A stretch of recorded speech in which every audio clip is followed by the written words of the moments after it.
والصلاة والسلام على أشرف المرسلين وعلى آله وأصحابه ومن تبعهم بإحسان إلى يوم الدين.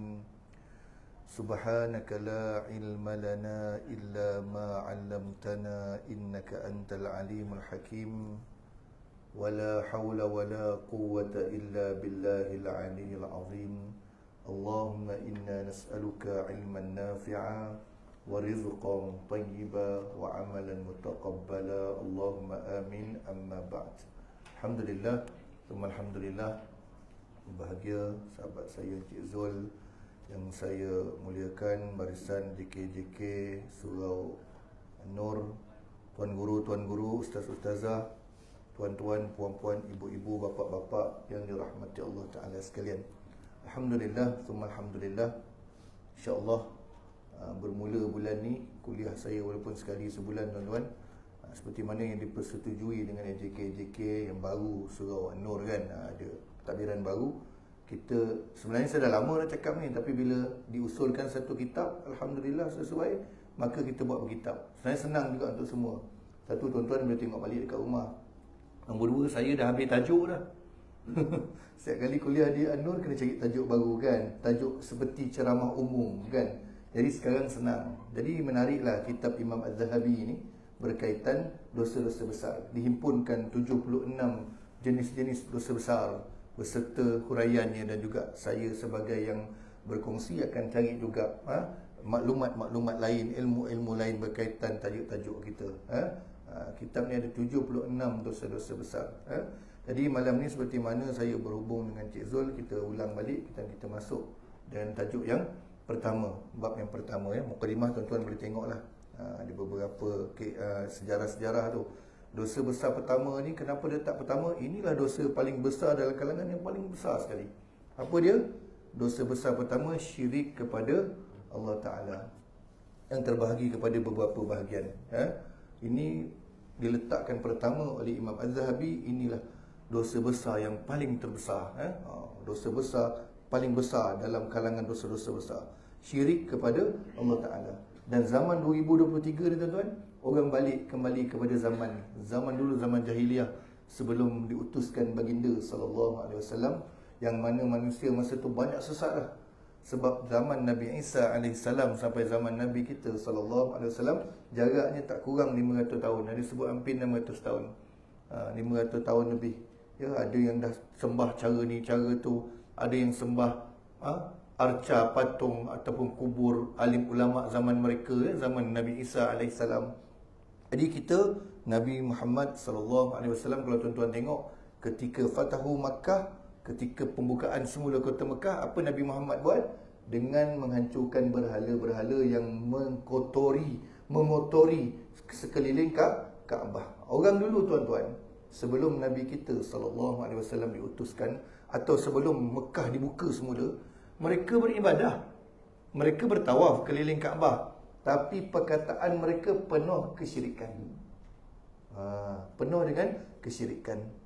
Bahkan sampai satu tahap Arab jahiliah, tuan-tuan, kau hajar tak kau hajar ni, mereka bertawaf dengan pusingan tawaf, tapi dalam keadaan berbogel, dengan bersiul, bertepuk tangan, menyanyi. Buruk tak buruknya Arab jahiliah dulu. Penuh dengan berhala-berhala sekeliling dia. Itulah kerja tuan-tuan, pembesar-pembesar Quraisy. Mereka jadikan Kaabah tempat orang melancong. Ibadah tu macam tempat melancong, bisnes. Pagi dia nak kilatkan berhala. Sebab tu tuan-tuan, nak guna perkataan jahiliah, ustaz saya tak kasih guna tu dengan orang yang zaman sekarang ni. Sebab jahat kita ni tak sampai jahat orang jahiliah. Sebab tu kalau orang jumpa saya, Assalamualaikum ustaz, dia kata, saya dulu ustaz zaman jahiliah. Terkejut saya, panjang betul umur abang kan, hidup zaman jahiliah. Saya tak, dia kata, zaman lara, zaman kita reka-reka dulu, tertinggal semayang, apa benda semayang tak apa nak betul. Jahiliah takkan dapat sama dengan kita, sebab orang jahiliah dahsyat tuan-tuan. Sebab tu diturunkan Nabi Muhammad sallallahu alaihi wasallam, tanam anak perempuan hidup. Mana ada orang kita buat macam tu? Cuma kita Melayu ni, alhamdulillah, hadirnya agama Islam terhapus amalan-amalan khurafat-khurafat dulu, tapi ada orang buat sampai sekarang. Okey, kita tengok syirik kepada Allah Ta'ala. Saya tak pergi banyak untuk malam tuan-tuan sebab ada yang masih dalam proses beli buku semua. Cuma kita sentuh beberapa perkara penting, nanti saya ulang balik untuk yang akan datang kan. Syirik kepada Allah Ta'ala ialah kamu menjadikan sekutu bagi Allah sedangkan Dia menciptakan kamu, dan kamu menyembah sesuatu yang lain bersama Allah seperti batu, manusia, matahari, bulan, nabi, guru, jin, bintang, raja atau selain daripada itu. Satu perenggan ni pun dah banyak mengajar kita tuan-tuan. Sebab tu saya selalu pesan, kita sayang guru. Tanda kita sayang guru, kalau dia buat silap, kita boleh terima kesilapan dia dan kita berani untuk membetulkan dia. Atau kita berlapang dada kalau ada guru lain yang menegur dia, orang alim tegur dia. Tapi orang zaman sekarang bahaya tuan-tuan. Dia bukan sayang guru, dia taksub guru. Betul tak? Sampaikan guru dia cakap benda salah. Contoh memaki hamun dalam masjid sekalipun, atau buat benda salah, dia pertahankan. Inilah silap ni orang zaman sekarang. Sedangkan orang yang berilmu, kalau guru dia ditegur, berlapang dada. Yang menegur pun menegur dengan cara yang baik. Sebab guru kita bukan Nabi atau Rasul. Cara dia nak hilangkan taksub macam mana tuan-tuan? Macam tuan-tuan buatlah Surah An-Nur, gurunya ramai. Betul tak? Saya bukanlah saya kongsi, saya ni orang muda tuan-tuan. Guru-guru yang ramai datang Surah An-Nur ni menyelamatkan kita daripada menjadi orang yang taksub pada sesusuk atau satu atau dua individu. Saya dah rasa tuan-tuan, bila tengok seorang ustaz ni ditegur oleh seorang ustaz ni, geng ni akan gaduh dengan geng ni. Ustaz ni relax je, yang gaduh dia punya anak murid. Dia punya maki hamun tak macam orang belajar kitab kan. Padahal memuji-muji Nabi hari-hari, qasidah contohnya kan, buka kitab hari-hari, gurunya ditegur. Dan orang yang tak betul pun tak boleh dibuat guru. Contoh zaman sekarang ramai pendakwah yang masuk dalam TV, dalam live, tapi masuk kat masjid mulutnya penuh dengan caci maki, betul tak? Perkataan haram dia meniti kat bibir dia, haram. Semua dah diharamnya. Kan? Perkataan yang lucah.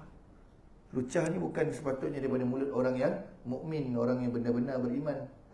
Jadi tengok tuan-tuan, dia sebut apa dia? Orang yang syirik kepada Allah Ta'ala ni, bila kita jadikan sekutu, kita sembah, kita agungkan bersama-sama dengan Allah Ta'ala. Kita mengaku kita beriman pada Allah Ta'ala, tapi dalam masa yang sama, kita mengagungkan benda-benda yang diciptakan oleh Allah Ta'ala. Macam mana disebut dalam ni? Batu. Ada orang percaya betul dengan batu. Dulu saya cerita orang percaya dengan cincin koka. Cincin koka kan, kayu koka. Dia kata kayu koka ni, kalau ikut sejarahnya, kayu yang dibuatnya bahtera Nabi Nuh menggunakan kayu koka. Wallahu a'lam. Tapi adalah kajian-kajiannya. Tapi kajian tu betul lah kalau betulnya. Cuma orang menisbahkan guna kayu koka buat cincin, buat tasbih, kelebihan dia lain macam dia kata. Apa dia? Pakai cincin koka kebal, yang memberi kebal, yang menyelamatkan Nabi Ibrahim daripada api, yang menyelamatkan Nabi Yunus daripada lemas. Semua tu kuasa Allah Ta'ala. Innallaha ala kulli syai'in qadir. Saya hidup zaman orang taksub kayu koka tuan. Saya sekolah menengah, kemudian saya masuk universiti umur 18 tahun, 2008. Ustaz yang belajar luar negara pun bawa balik Malaysia kayu koka. So orang permintaan banyak. Yang jual tak salah lah, cuma orang Melayu yang beli ni, dia taksub. Sampai saya pergi umrah kali pertama dalam hidup saya, orang penjual tasbih tu, ini kayu koka, orang Malaysia suka, harga mahal. Dia nak jual kat saya 100 rial, 33 butir. Mana aku nak bayar 100 rial. Saya minta tawar sampai tinggal 33 rial. Last kali, takkan 3 rial nak ambil, 30 rial je saya dapat. Kalau orang Malaysia datang beli, ini koka, mungkin kalau berzikir lebih pahalanya katnya. Macam tu orang kita dahsyat tuan-tuan. Selain daripada tu, batu. Ibu-ibu tengok, bapa-bapa tengok, manusia. Itu yang terjadi pada anak muda kita. Ustaz tegur pasal artis Korea, ustaz kena maki balik. Dahsyat tuan-tuan, pandangan artis Korea, bertuhankan artis. Dahsyat. Boleh lari akidah tu. Ada yang sampai meletakkan artis tu hidup mati dia. Na'udzubillah min zalik. Seterusnya, matahari. Kat Malaysia pernah kan menyembah matahari ni? Di Penang tak silap saya kan, ajaran sembah matahari ni. Di belah-belah utara tak silap saya lah. Siapa nama pengasas itu? Itu termasuk dalam sejarah ajaran sesat di Malaysia. Ada buku dia. Kemudian bulan. Orang menyembah bulan. Dulu menyembah bintang-bintang, buruj belantik, buruj Scorpio kan. Orang jadikan itu penunjuk arah orang dulu pelayar, orang yang berlayar, orang yang berjalan di padang pasir. Tapi ada juga orang dulu yang menyembah bintang. Apa lagi? Yang menyembah nabi-nabi ataupun dianggap nabi sampai jadi Tuhan. Itu agama Kristian, kan? Pegangan Trinity, Tuhan beranak, Tuhan ada anak, naudzubillahi min zalik. Kemudian guru, jin ni orang kita lah dulu siap ada sembahan makan. Mak saya membesar sempat zaman ancak awal Negeri Sembilan panggil. Di mana mereka ni zaman-zaman tu kalau nak menuai padi, kata ini betul kalau saya kalau salah, ini cerita orang tua kita, sembelih kambing bila nak menuai padi kan, supaya padi tu baik. Mak saya tanya apa hukum dia, saya tak boleh nak bagi sebab saya tak hidup zaman tu. Kalau sembelih kerana Allah Ta'ala, doa selamat, tak ada masalah lah, doa selamat sembahyang hajat. Tapi kalau sembelih kerana semangat padi, semangat menuai apa semua selain dari Allah Ta'ala, walaupun sembelih cara betul, katanya sembelih di pertemuan dua anak air, lebih kurang macam tu lah, ada di ritual dia, itu haram. Tapi kita dah tinggalkan lah ancak-ancak ni kan, bagi makan pada benda tak nampak. Dulu kalau ibu-ibu ingat gempa di Palu, Indonesia, betul tak? Kita tak kaitkan, tapi orang di sana masih beramal dengan benda-benda yang kita dah tinggalkan.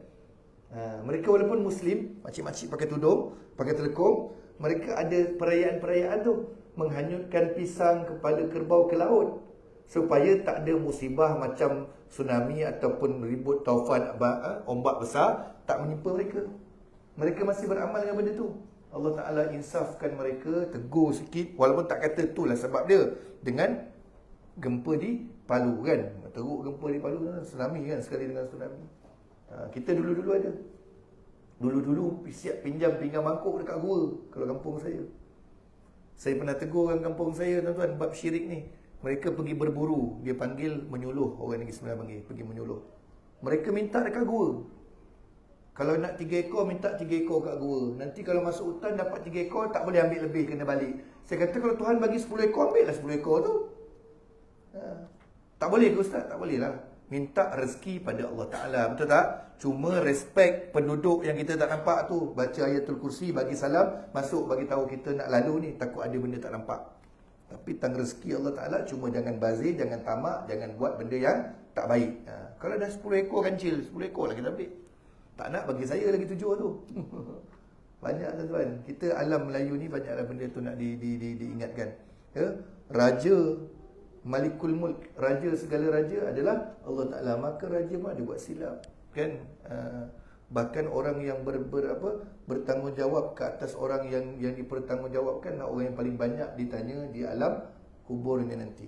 Tanggungjawab suami ke, raja, Perdana Menteri, Menteri Besar, pegawai, bos-bos di syarikat. Lagi banyak mereka ditanya sebab ramai orang yang dia pimpin. Orang tak boleh marah saya cakap berdasarkan apa yang Nabi cakap. Kullukum ra'in wa kullukum mas'ulun an ra'iyatih. Setiap kamu adalah pemimpin dan kamu bertanggungjawab ke atas siapa yang kamu pimpin. Lagi banyak syarikat kita, lagi banyak soalan kita besok. Ada orang marah tuan-tuan, seseti betul. Jangan sebut, bukan kita sebut apa, kita bagi tahu tanggungjawab. Suami pun dah berat dah masuk dalam kubur, kan? Bapak punya anaknya, ramai tu anaknya ada yang tak pakai tudung, dia biarnya tak pakai tudung, pun akan ditanya oleh Allah Ta'ala berat. Apatah lagi memegang satu tampuk yang besar, kan? Raja wujud sejak zaman dulu. Raja berzaman-zaman. Kalau Islam Khalifah Uthmaniyah kan, Turki. Kalau tuan-tuan belajarlah Khalifah Uthmaniyah Turki ni, tuan-tuan kenal mungkin Sultan Muhammad Al-Fatih yang tak pernah tinggal dia punya sembahyang malam. Itu bagus. Tapi ada juga dalam kalangan Khalifah tu ditiris. Tuan-tuan kalau boleh baca sejarah ni, ramai kan, dia lama tertegaknya Khalifah ni. Mustafa Kamal Atatürk punya zaman dah menamatkan rentetan Khalifah ni. Ada Khalifah yang kaki minum, adalah dalam sejarahnya pun. Sebab dia manusia biasa. Ada yang tiris, ada yang kerjanya kahwin dia, gundi dia, ramai ada. Tapi yang sebaik-baiknya itu yang Sultan Muhammad Al-Fatih. Jangan tak tahu tuan-tuan. Dia ramai dia punya keturunan tu. Ada Tughrul ni datuk yang pengasasnya ramai. Sonok kalau belajar pasal Turki Uthmaniyah tu. Manusia, akhir sekali penyakit dunia ni lah yang menghancurkan Khalifah Islam. Okey, atau selain daripada itu, firman Allah Ta'ala ni dalil tuan-tuan. Saya suka kitab ni sebab kitab-kitab dia ada dalil. Bila ada dalil, orang boleh tanda ini dalil sekian. A'udzu billahi minasyaitonir rajim. Innallaha la yaghfiru an yushraka bihi wa yaghfiru ma duna dzalika liman yasha. Artinya, sesungguhnya Allah tidak akan mengampuni dosa syirik kepadanya. Innallaha la yaghfiru an yushraka bihi. Namun apa dia? Wa yaghfiru ma duna dzalika liman yasha. Namun mengampunkan dosa selainnya syirik bagi sesiapa yang dia kehendaki. Surah An-Nisa ayat ke-48. Okey, kat sini saya ada buat beberapa rujukan untuk tuan-tuan, sebab kadang-kadang kita tak faham. Contoh bab orang yang menyerupai jantina lain. Lelaki menyerupai perempuan, perempuan menyerupai lelaki. Kalau kita tengok dalam hadis sebut tak cium bau syurga. Masa saya kecil orang cakap tak masuk syurga, tapi bila kita dah besar, kita dah belajar, kita dah menuntut, dia bukan tidak masuk syurga. Maksud tak cium bau syurga ni, mereka antara yang paling lambat mencium atau masuk ke dalam syurga setelah diazab, diazab dan juga diberi pembalasan oleh Allah Ta'ala. Mereka last sekali masuk syurga. Yang tak masuk syurga ni, kalau tak sempat taubat ni, syirik pada Allah Ta'ala. Ini tuan-tuan, tu nombor 1 ni. Daripada 76 dosa besar dalam kitab ni, yang nombor 1 ni. Dan ayat Quran jangan ambil literal. Takkan masuk, takkan ampun dosa, takkan masuk syurga ni kalau dia mati dalam keadaan masih melakukan syirik pada Allah Ta'ala. Dan dia tidak bertaubat daripada syiriknya. Maknanya kalau orang tu pernah berlaku syirik, memang syirik terang-terang, dia sembah batu apa semua, orang nasihat, pemimpin tangkap nasihat, istitabah, dia kembali bertaubat, lepas dia. Maksud ayat Quran ni, kalau dia kekal hidup dalam keadaan mensyirikkan Allah Ta'ala, tak boleh nak tolong. Sebab itulah orang yang keluarganya masih lagi belum Islam, not yet Muslim, saudara baru kan, mereka mesti usaha. Saya dulu mengajar, ada orang memang raya balik sebab nak pujuk hati, sebab mereka tahu kalau mereka tak selamatkan, maka mak ke ayah ke mereka takkan mampu nak bagi syafaat, bagi penolong, tak dapat. Sebab mereka hidup dalam keadaan musyrik, mensyirikkan Allah Ta'ala. Antaranya tuan-tuan yang paling dekat, yang terkenal di Malaysia, Profesor Madya Dr. Farid Ravi kan. Tuan-tuan kalau dengar ceritanya, saya berulang-ulang kali dengar cerita dia seronok. Macam mana mak dayahnya di hujung umur dah hampir-hampir kepada ajal mereka baru terima Islam. Abang yang pernah nak bunuh dia kan, abang dia dah meninggal. Macam mana masuk Islam. Cuma semua tu bukan 3-4 bulan, tapi belas puluh tahun. Sejak umur 17 tahun Ustaz Farid Ravi ni kan, Dr. Farid Ravi ni kan, sejak umur 12 tahun dia dah tertarik dengan agama Islam. Bukan kejap tuan-tuan, maknanya tidak putus asa. Sebab kita tak boleh selamatkan bab kesyirikan pada Allah Ta'ala ni. Masa dia hidup, boleh minta ampun untuk dia. Dia telah mati, tak boleh minta ampun untuk orang yang musyrik. Habis dah. Ini dosa yang paling dahsyat sekali. Jadi itu ayat surah An-Nisa ayat 48. Allah Ta'ala tidak akan mengampunkan dosa syirik bagi yang tak bertaubat dan hidup sampailah dibangkitkan semula, dia mati semua dalam keadaan mensyirikkan Allah Ta'ala. Janganlah tuan-tuan. Sebab tu kata nombor ekor ni judi dosa besar. Orang kata judi je nombor je, sebab dia akan menjurus kepada kesyirikan. Sebab orang yang main nombor ekor, dia akan percaya benda tahyul pula. Dia buat apa? Dia mengangkung. Mengangkung apa tuan-tuan? Dia pergi minta dekat busut nombor. Minta nombor ekor. Tuan-tuan, meminta selain dari Allah Ta'ala kan, bukan benda kecil tuan-tuan. Contohlah iblis tu kata, kau nak nombor aku boleh bagi. Nombor ni confirm first prize. 3 nombor aku bagi kau, 3 first prize. Kau sujud pada aku, mengaku aku Tuhan. Orang nak duit kan, ini first prize yang bilion, 1 bilion, 1 bilion, 2 bilion kan, sujud, maka ambil kan. Sebab tu jangan. Dan judi ni, hikmah pengharaman dia merugikan duit. 1,000 kali beli, menangnya belum tentu sekali, betul tak? Perjudian, memperjudikan nasib. Pergi tanya orang main judi tu, dia beli berapa juta kali, kenanya baru sekali. Modal dah 100,000, kena sekali dapatlah 10,000. Tak balik modal. Baiklah yang dia beli nombor banyak-banyak tu, buka stall burger, tiga cawangan. Ada gak duit, betul tak? Jual burger ni tuan-tuan, tak ada yang untung. Tuan-tuan nampak jual burger tu, relax-relax tu kan. Sebab dia benda tak pasti. Roti je lah yang ada expired. Daging boleh simpan lama, tak habis. Budak nak tipu tak boleh. Kalau kita tulis stok masuk, kita tinggalkan budak jual, berapa stok burger tinggal tutup malam tu closing, budak tak boleh nak tipu. Kualiti dia lah kena jaga. Dah ramai nak naik burger tak datang surau belakang. Mana kurangnya Encik Zul suruh Anur ni niaga burger pula. Betul lah. Hikmah pengharaman judi itu bukan sekadar perbuatan beli nombor je pun. Tidak. Beli 1000 kali belum tentu kena sekali. Itu je. Baik gunakan duit tu. Kalau RM2 sekali beli, 1000 kali beli RM2000.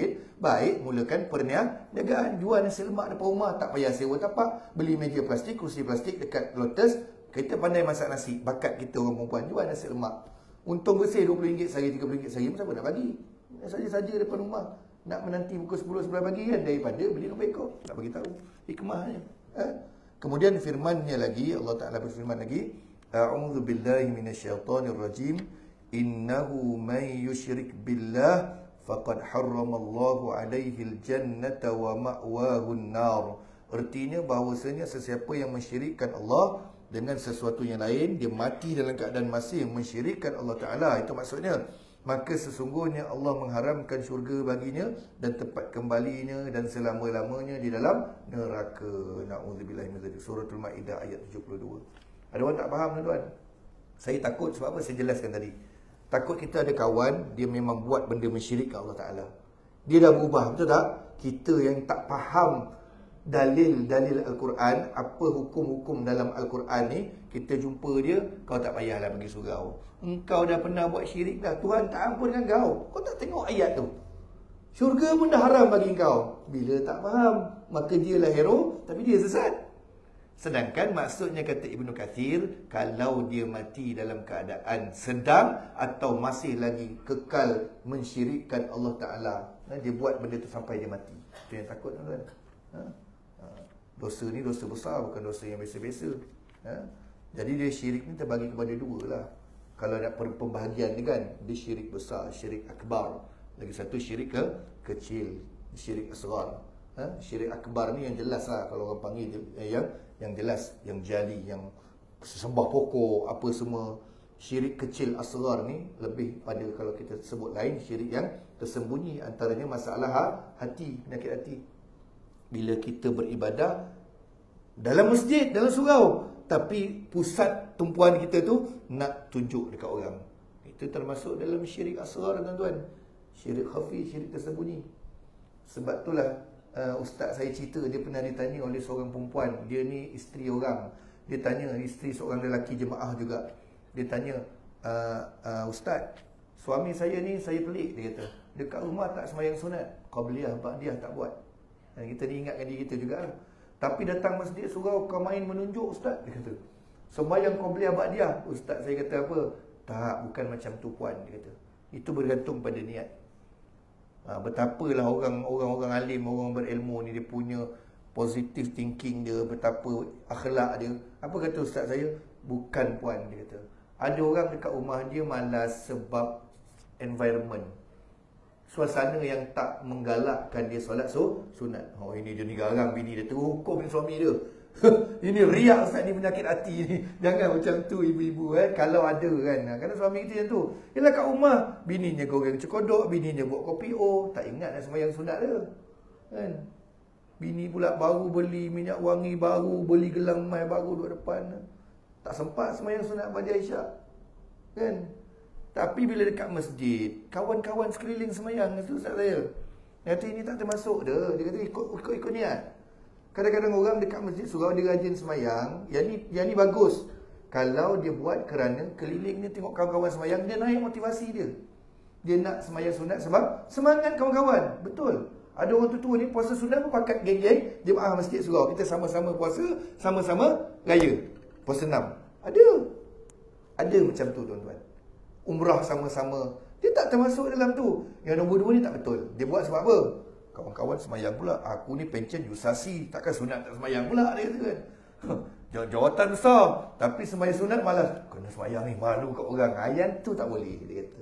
Yang tu kita buat kerana kita nak menampakkan hebatnya kita depan orang lain. Itu termasuk dalam syirik kecil, dalam syirik asghar, syirik yang tersembunyi.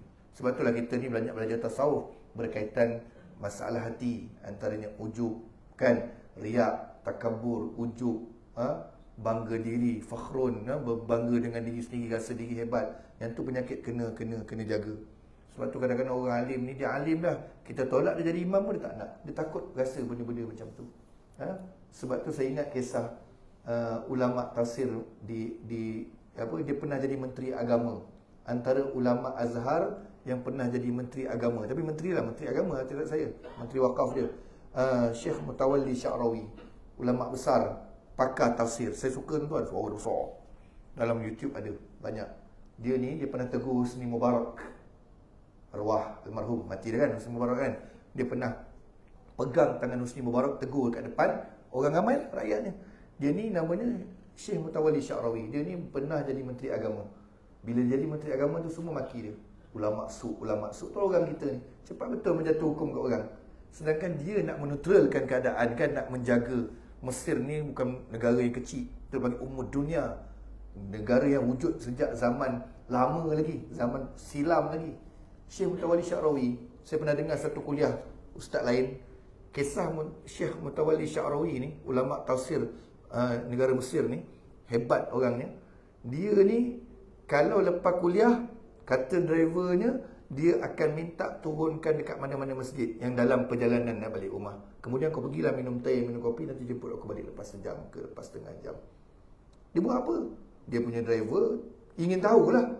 Dah selalu hantar tapi tak tahu kan. Satu hari datang awal sikit tinjau. Tinjau nampak apa dia? Bila datang tengok jubah yang dia pakai, jubah luar, jubah yang alim-alim Azhar pakai tu, jubah-jubah imam tu, dah tak ada kat badan dia, tinggal jubah dalam yang round neck je. Lepas tu kopiah Azhar pun, kopiah pun dah tak ada dah. Seng-seng lengan. Dia cuci jamban kat masjid, cuci tempat wudu. Buat apa? Supaya nak menghilangkan rasa hebat dalam hati dia tu. Tadi dia jadi tok syekh besar mengajar orang. Dia tak nak terbawa rasa diri tu hebat daripada orang lain. Tak lain tak bukan ilmu tu juga dari Allah Ta'ala. Hebat ulama'-ulama' punya adab. Nak elakkan rasa riak. Sebab tu ada setengah orang tuan-tuan, macam yang viral baru ni lah. Benda tu dah banyak kali jadi.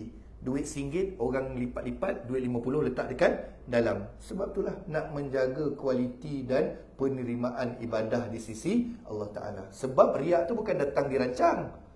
Di saat orang pandang ke kanan, kita okey sebelum tu kan, time nak masuk RM100 tu, kau tengok siapa ke barisan ni yang letak 100. Dia terdetik datangnya tu je, sudah habis, lebur pahala kan. Betul. Jadi dia letak duit RM50 dalam duit RM1. Viral tu kat Facebook, kat apa semua kan. Viral, orang bersedekah nak menjaga, tak nak hati tu, penyakit hati tu datang. Hebat tuan-tuan.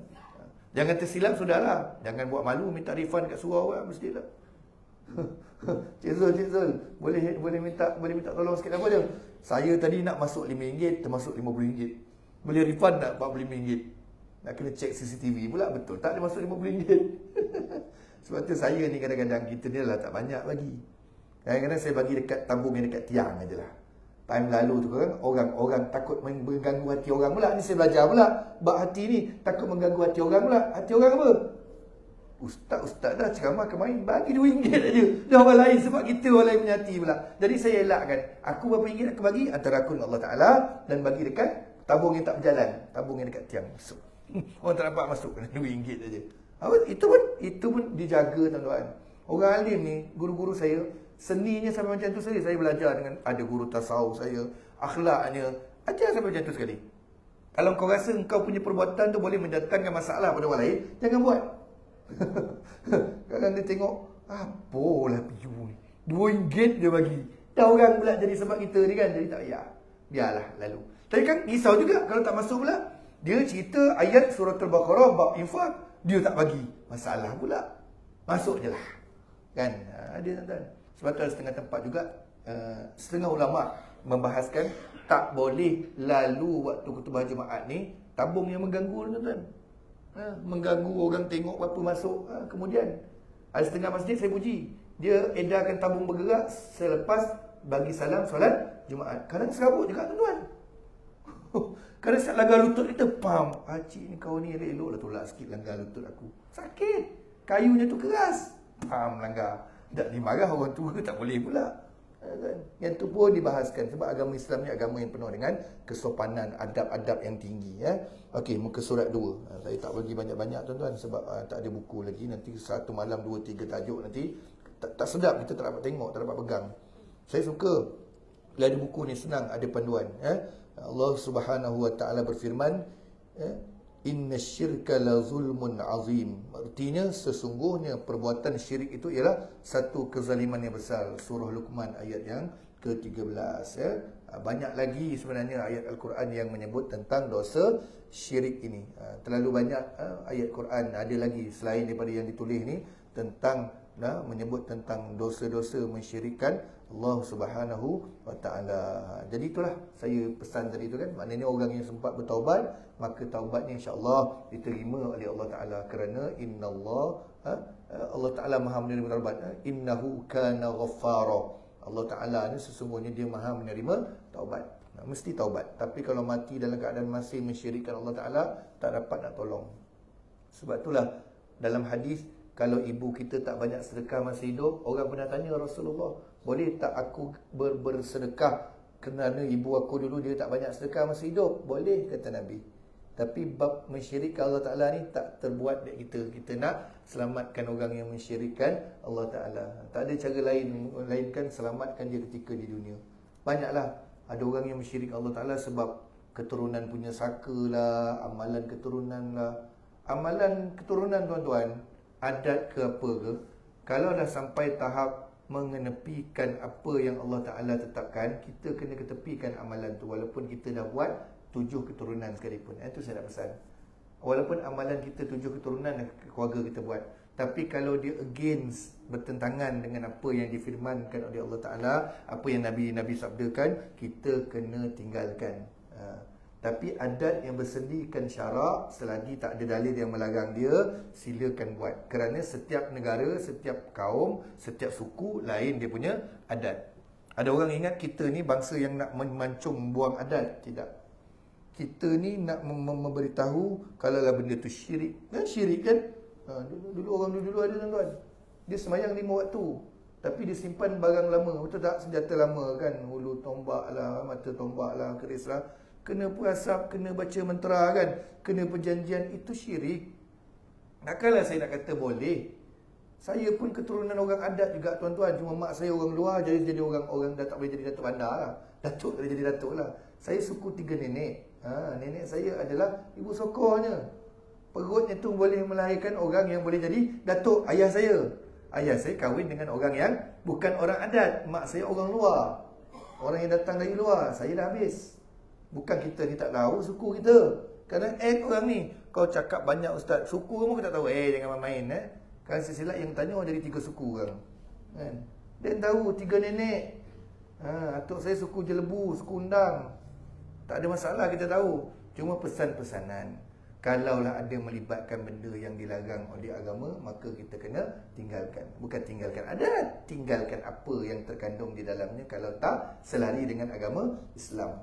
Dulu saya biasalah tombak, ada orang simpan gong kan.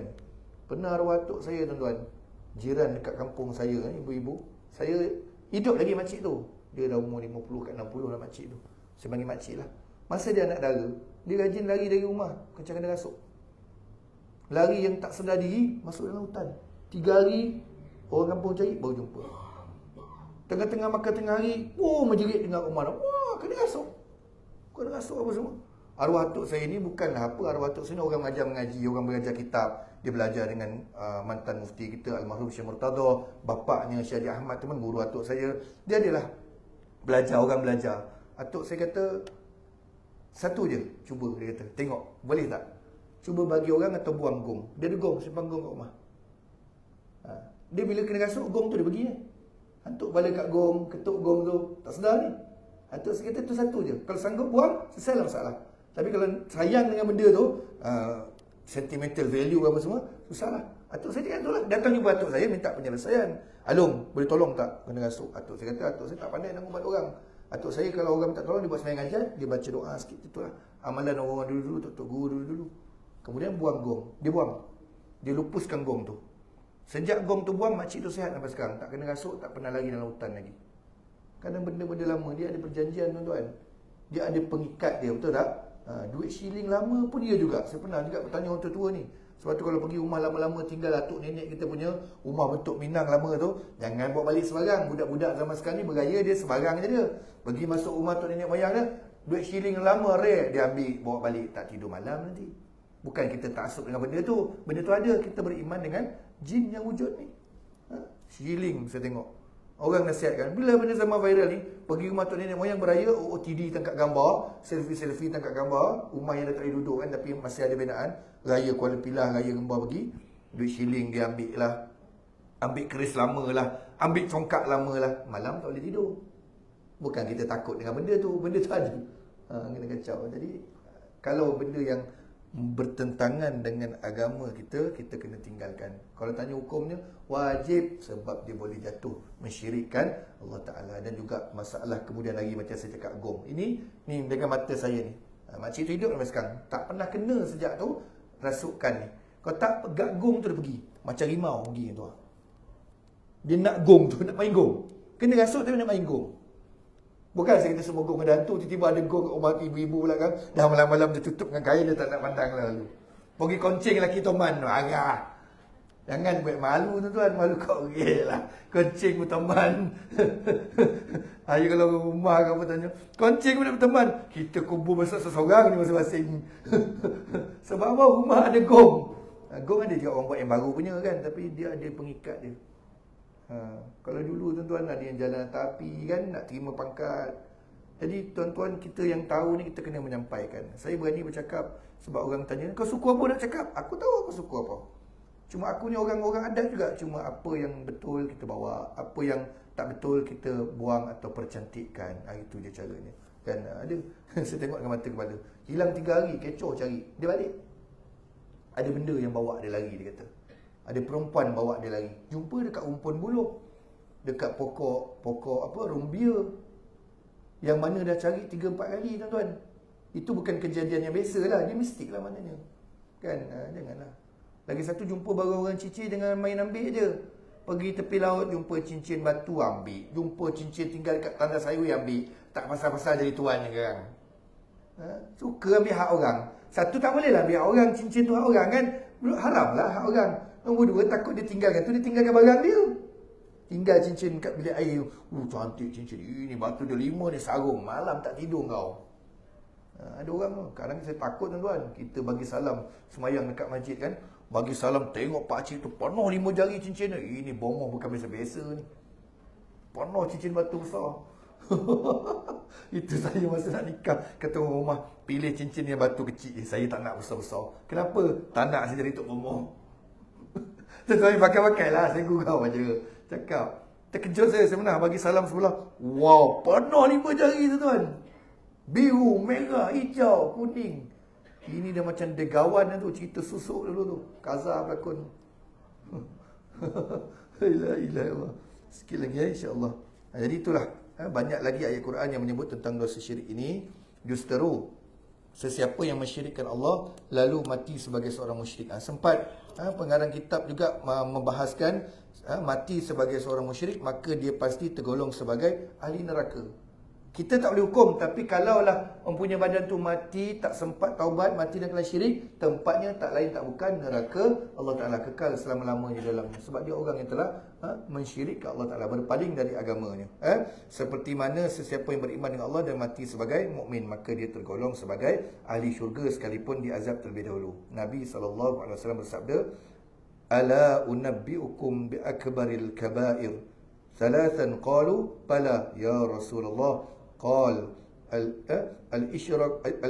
الإشراك بالله وعقوق الوالدين وجلس وكان متكئا فقال ألا وقول الزور قال فما زال يكررها حتى قلنا ليته سكت.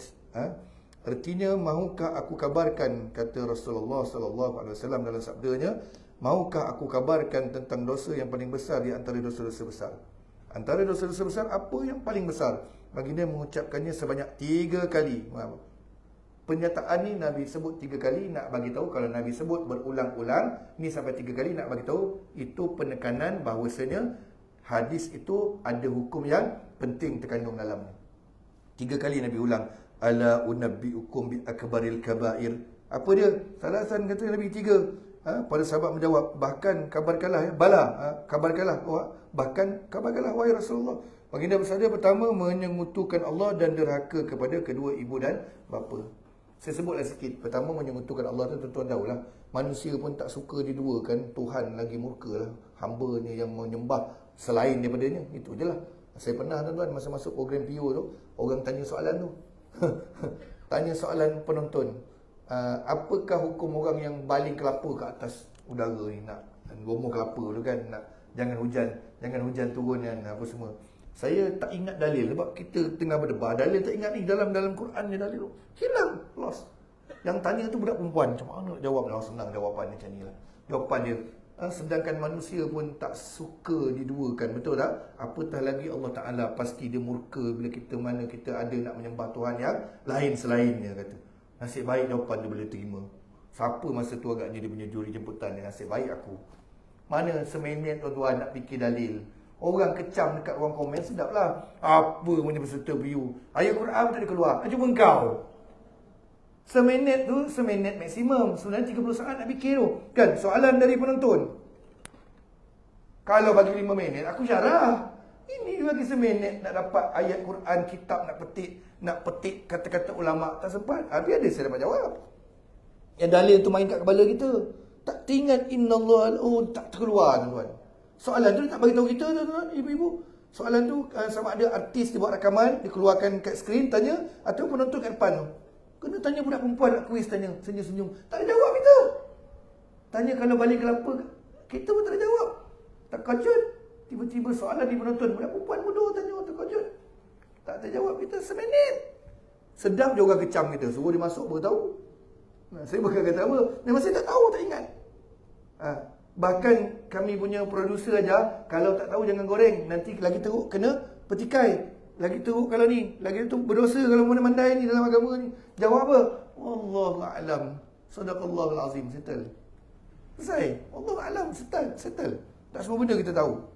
Imam Malik pun 1000 soalan pun balik 1000 tak jawab lah. Tapi saya bukan Imam Malik lah tuan-tuan. Orang kita suka mengecam. Sebab tu tuan-tuan, jadi AJK surau, jadi AJK masjid, jadi imam, jadi apa, kita ikhlas buat kerja, peduli dengan cakap orang. Nak berubah, nak buat satu perubahan yang baik dekat surau, kat masjid ni, peduli kan. Sebab orang pandai bagi idea dengan kecamnya, suruh dia duduk, tak ada buat. Banyak itu. Pak. Sebab tu saya selalu pesan, saya balik daripada Pahang. Sepanjang saya ceramah di Pahang 2-3 hari lepas, daripada Jumaat Sabtu Ahad, saya pesan, jangan jadi makmum yang datang semayang berjemaah cari kesalahan imam. Kalau salah tu jelas tegur, betul tak? Silap baca subhanallah, lupa rukun, ingatkan. Kalau perlu qada kena qada lah kan. Contohnya lupa Al-Fatihah. Tapi jangan dicari-cari, itu bukan sifat makmum yang bagus. Dia duduk belakang, tak cantik ain ni, huruf ain ni songau lah. Itu punya makmum tak dipakai tuan-tuan. Lepas semayang, canilah, itulah. Kau jadi imam tengok. Ada? Tak apa. Saya bukan apa. Pandai pula dia. Apa tak sunat lagi? Macam tu lah cakap. Pandai komplain aja.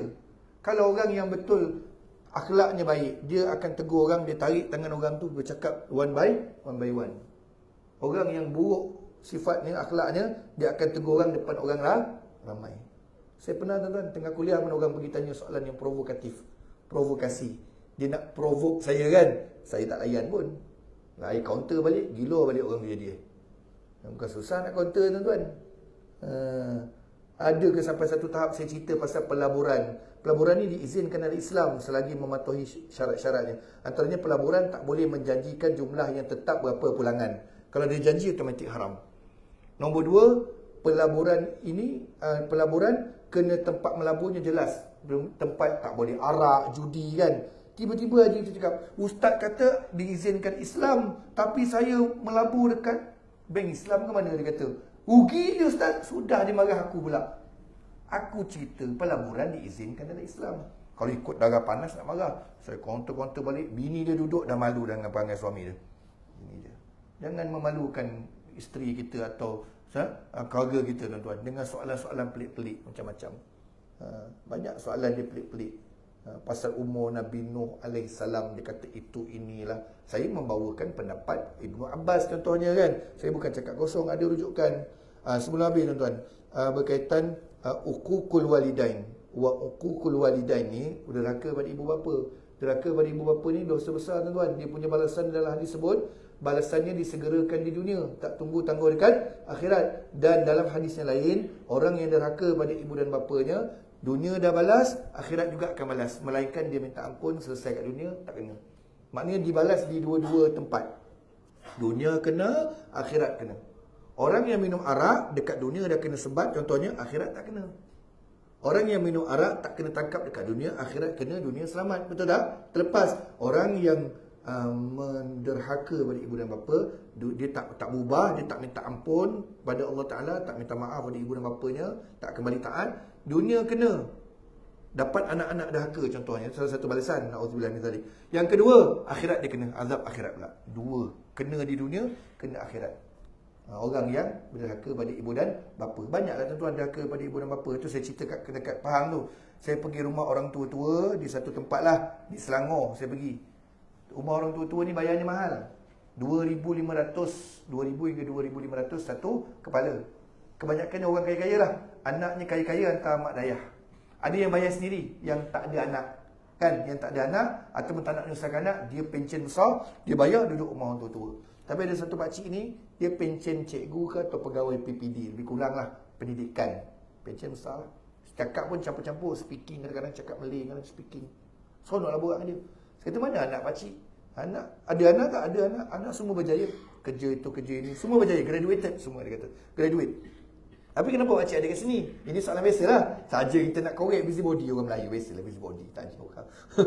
Nak tahu kan. Dia jawab apa? Sambil senyum sinis. Dia kata, biasalah anak. Dia kata, masa kecil kita hantar dia asrama, belajar pandai-pandai, biar berjaya. Kita dah tua, dia hantar kita masuk asrama pula. Dia kata.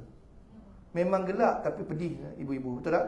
Pedih sebenarnya dia menyatakan satu kekesalan, regret orang putih sebut. Satu za'lan bahasa Arab sebut. Kecewanya dengan anak dia. Aku hantar kau sekolah asrama pandai-pandai, kau asramakan aku balik. Dalam gelak, tuan-tuan.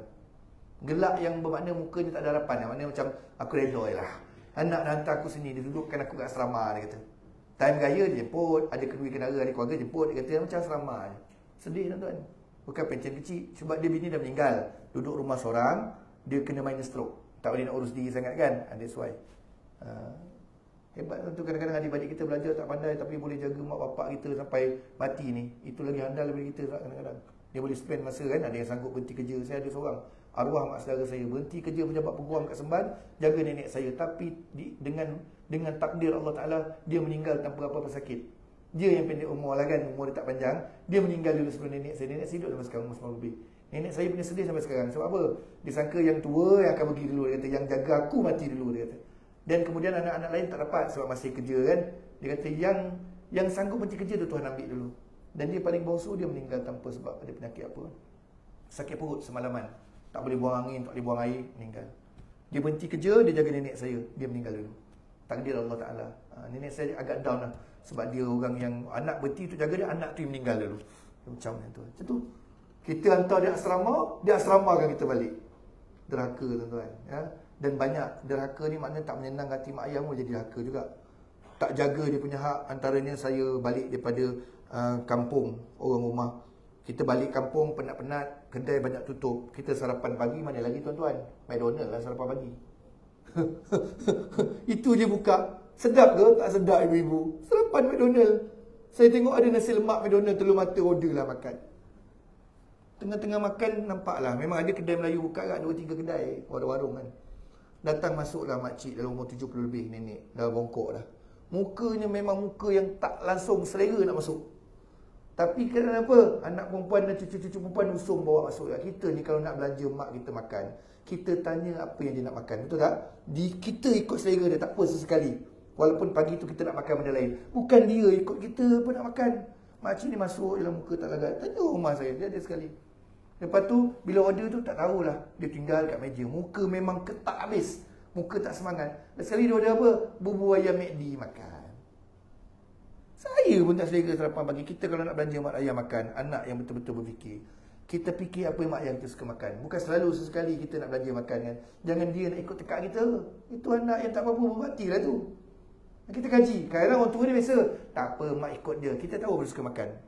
Macam saya, ayah saya suka nasi Arab. Tu, senawang punya kan. Tapi tak ada cerita lah. Cawangan mana kan tuan-tuan tanya pula. Dia orang tu khilaf tentang apa? Orang kita ni suka. Ustaz, yang mana orang yang sudah bening aku? Khilaf tu ada khilaf. Kita keluar daripada khilaf, kita pilih yang mana. Kan? Ayah saya dia sebut dia nak yang senawang. Saya duduk nilai. Saya pergi senawang. Beli sebab kita nak belanja dia makan. Ada je nasi Arab kat nilai. Tapi itu tekak saya kata sedap. Kita nak, kena macam tu lagi. Nasi Arab tuan-tuan bukannya calang-calang ke harga nasi Arab ni kan. Sebab apa? Saya ni NW pun sedap kan. Mary Brown sedap. Sebab kita sesekali hari jadi dia 6.5 baru ni kan belanja makan. Kita kena ikut apa mak ayah kita. Kadang kita tak fikir tu menyakiti hati mak dan ayah ni sekadar dengan mengatakan menyakiti hati. Bukan. Kadang-kadang dengan makan boleh kecil hati. Apa lagi? Sebelum habis. Ni sebut walidain. Ibu dan bapa. Ada orang bagi duit raya pun boleh mengecikkan hati orang tua. Dia lupa bapaknya tu kecil hati. Bapaknya ada pencen, maknya serumah, maknya 3 keping duit ungu, 300. Bapaknya selai dia RM50. Dalam bab berlaku adil pada ibu dan bapa sebut juga, walaupun ibu ni lebih dia punya darjat dia, berlaku adil. Saya belajar bab ni kita bagi duit sama banyak. Kalau kita bagi 300, kita bagi 300 juga. Kalau kita nak bagi 100, bagi 100 sama. Cuma kita lebihkan ibu macam mana? Ibu kita suka barang apa? Dia suka periuk, dia suka pressure cooker, dia suka Thermomix. Kita belikan. Yang tu ayah kita takkan minta. Sebab orang lelaki ni boleh duit dah lah. Itu cara kita nak lebihkan mak kita, betul tak? Tanpa mengecikkan hati bapak kita ini tak. Bagi bapak kita RM50, pergi dapur bisik-bisik salam mak kita. Bapak kita nampak ungu tu keluar tu. 3 keping pula tu. Berlaku adil tu bukan pada ibu saja. Walaupun 3 kali ibu Nabi sebab disebutkan walidain, kedua ibu dan bapa berbuat baik pada redha ibu bapa, redha Allah terletak pada redha walidain, pada redha kedua ibu bapa. Tak sebut ibu seorang aja. Pesanan lah untuk kita dan anak kita. So, jangan double standard. Takut kecil hati kan. Bapa kita tak ada dah. Boleh 2-3 tu masuk poket senyum dia. Kena seokok lah. Banyak kartun dia boleh beli ni. Dia kata selamat dari aku. Ibu tak ada. Kita beli barang lagi suka. Bawa pergi kedai kapet, bawa pergi Thermomix ke apa benda ke. Ayah tak ada, dah cukup. Kat situ dah. Duit dengan beza-bezakan. Itu pun boleh mengecikkan hati. Pun termasuk dalam perkara yang menjurus kepada derhaka ataupun derhaka kecil menyakiti hati ibu dan bapa. Kecil hati ayah kita. Saya backup orang lelaki ni, dagang nak backup orang lelaki ni. Nak bagi tahu supaya kita berlaku adil. Kerana barakah ada redha Allah Ta'ala terletak pada redha walidain, redha kedua ibu dan bapa. Jadi tuan-tuan, saya tak habiskan sebab nanti kita akan ulang sikit-sikit lagi sebab orang yang ada tak ada buku lagi kan. Jadi insya-Allah ni mukadimah dia. Jadi hati-hatilah ya. Janganlah percaya walaupun bomoh ni tak percayalah, bomoh ke apa benda. Dan kalau nak berubat pun cari yang membaca ayat Quran jelas dengar dan tak ada ritual. Ada orang dia baca ayat Quran juga tapi ritual juga. Kan gelang lah, memakai tali lah, ni lah budak kencing malam ikat tali kat pinggang lah.